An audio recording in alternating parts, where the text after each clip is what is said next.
second speaker is Caroline Wells, who is a pioneer of accessible and inclusive customer service, who has played a particularly crucial role at the Financial Ombudsman Service and has been involved in some recent research that she might tell us about. So, Caroline, would you like to take the rostrum? When you say pioneer, it sounds like I've got like crampons on and I'm going to start climbing Everest or something.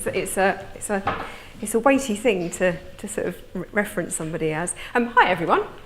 Hello, nice to meet you all. My name's Caroline. Yes, as Roger said, I worked for the Financial Ombudsman Service for many years, and my 10 minutes today is to talk about some of the real practical side of things when it comes to how we help people that are in vulnerable situations. Oh, hello, that's not my slide. That's my slide. There we go, that's me, there I am. Yes, I wanted to really concentrate on the practical side of things when it comes to how do people on the front line assist consumers that are going through a difficult time, because it's one of the things that I've experienced both professionally and also personally, and it's really interesting when you look at the professional side, the different experiences and challenges I think that a lot of frontline staff have when it comes to helping people that are vulnerable and are seeking some help. So one of the things that I wanted to talk about was, and this is based a lot on some work that I've been doing recently with the Money Advice Trust, is that when it comes to somebody being in a vulnerable situation, there is a defining point. There is a moment in time when a real positive difference can be made to somebody's life if the customer feels ready to talk about it and the organisation and the business is there to catch them when they fall. And that's a really easy thing for me to say, and it's actually quite difficult for businesses to do day in, day out. And it's not underplaying it, say that for a customer, it takes a huge amount of effort to talk to a complete stranger and tell them something which is very sensitive, personal, heartbreaking, challenges their feelings of pride. They don't know how they're going to be reacted to. They fear that they're going to be treated differently as a result of being honest about their situation. And on the flip side, you've got somebody at a business who probably isn't expecting the interaction to go the way that it's going to go, didn't expect the customer to say anything, finds it quite difficult perhaps to open up a conversation about something that's quite difficult. And my sort of enduring memory of being on the front line when you're talking to somebody is that as customers, we are really, really bad at just saying what we mean.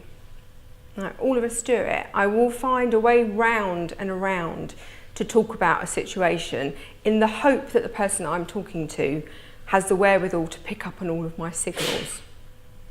And so one of the biggest things that I hear from businesses is that if they just told us earlier we could have done something about it, we could help them. We've got all of these things in place that we can do to help people, but the customer didn't say anything.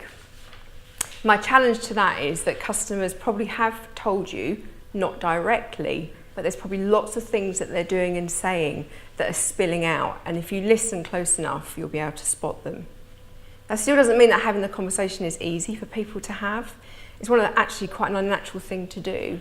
And I really appreciate the fact that sometimes you're talking to people about some very sensitive issues that you probably wouldn't even speak to your friends and family about. So it's like a really big thing for both sides of the coin. And this is the biggest question that I get from people when we're talking to them about vulnerability. So they get the concept of it, they want to put policies in place to make it better for customers, and they have strategies. But people on the front line, be it on the telephone, visiting people, over a counter, want to know, how do I do it? What do I say? What don't I say? Is there anything that I should be doing? Is there something I should be thinking? I need help here. So support for people on the front line is really important, because actually we can talk all we like in this room about policy and putting things in place, but it's the frontline people that really make the difference when it comes to converting this into something that makes a positive difference for people in their day-to-day lives. It's not a big thing, but it is a big thing. And it's one of those opportunities that both sides have to make a difference. I am not slide heavy, so this is like my major slide of my 10 minutes, you'll be pleased to hear, which means that I've got to remember everything that I was thinking when I wrote those questions. I've also got my glasses on so that I can read this, but I can't see that, so this is fantastic. So the first one is this whole thing about how do we spot somebody that's going through a difficult time or a vulnerable situation. At the moment, most businesses are reactive, so they'll wait for the customer to start talking in a way that they recognise, and then we'll put everything in place after it. But there are little red flags and behaviours that people display, even without knowing it sometimes, that can give frontline staff a real clue as to what's going on. And it might be that somebody says, things are really getting on top of me at the moment, I'm not sleeping much, I'm trying to juggle lots of balls. It might be that you have to repeat yourself a few times to them because they're kind of their mind somewhere else. They might even say that, I'm really sorry, I was thinking about something else at the time. But these little red flags, these warning signs, these alarm bells are the customer's way of shouting, I need help, except they're not saying, I need help. They're doing that whole circle of just hoping and praying that someone will pick up on what they're saying. It might be that there's been a change to their family or their job situation. It might also be that they're saying that somebody's treating them differently. So if there's been a change to the way that the business, your business, is dealing with them, be that in the way that you're changing how you communicate with them or pricing structure that's changed, all of those things can lead to a person becoming into a vulnerable situation.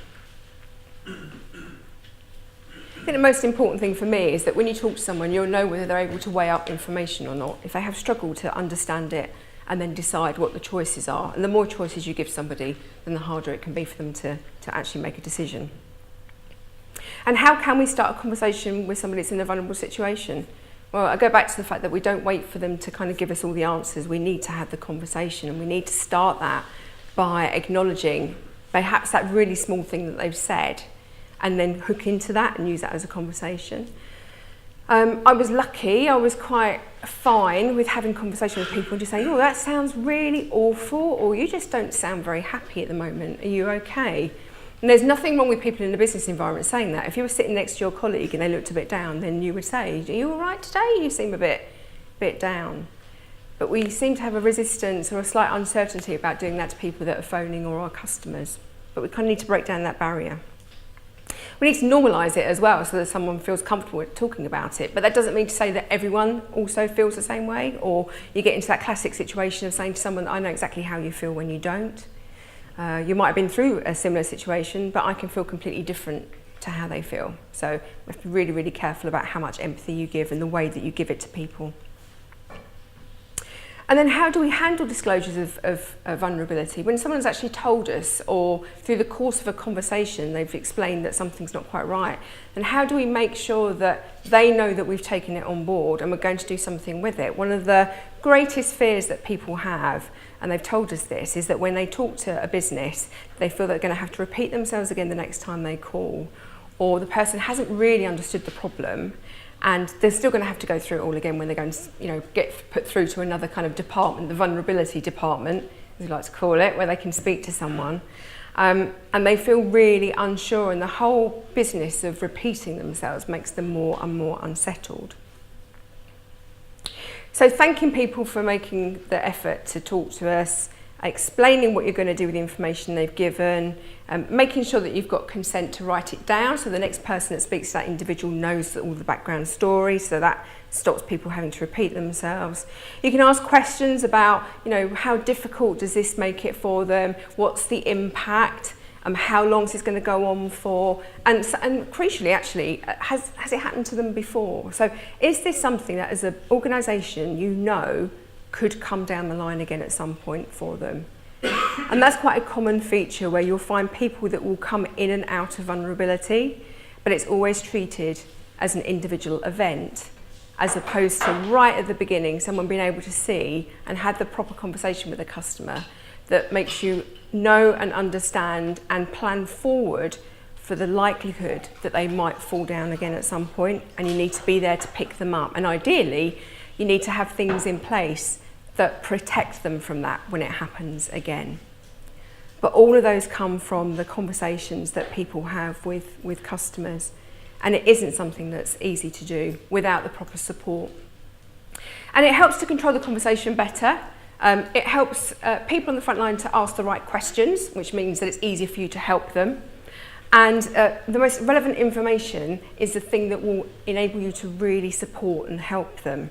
And there were 3 sort of extra things that I thought of when I was sitting here earlier on this morning listening to other speakers, which was making sure that you provide the right solution for the individual that's personalised to them, making sure that you provide the right support and you refer them to the right support agency rather than just a whole list that you've got in a drawer that you provide to people. That's quite a common issue. And the last thing I wanted to finish with is that there is support for employees, because employees are quite often going through some of the very similar issues that the customers are. And if the employee experience is so different to the way that the business treats their customers, that shows in the customer service, that shows in the way that the employee responds back to the customer. So there's a real link between employee engagement and helping you to make sure that you can support customers that are in vulnerable situations. Thank you very much.